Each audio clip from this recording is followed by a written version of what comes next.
Matapos ang ilang linggong pagtatago sa mga pulis, sumuko na ang mister na pumatay sa kanyang asawa sa Tabuk City, Kalinga. Ayon sa Kalinga PNP, sinundo mismo ni Kalinga Police Provincial Office Director Police Colonel Gilberto Fatiig ang suspect sa Barangay Bunot, Paracelis, Mountain Province, umaga noong linggo, January 4.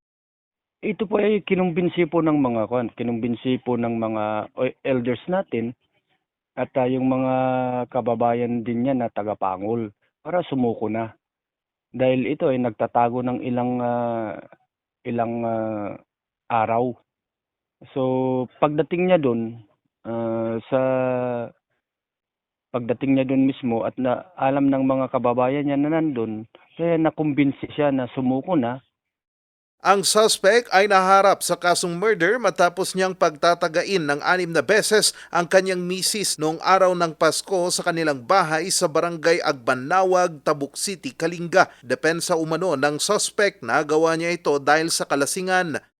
Yung nabanggit niya naman is medyo nakainom daw nung time na ginawa niya yun.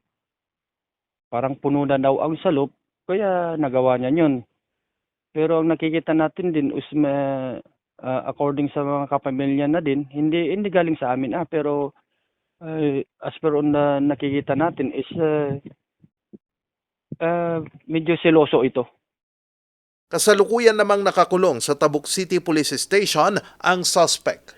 Charles Nicolimon, RNG News.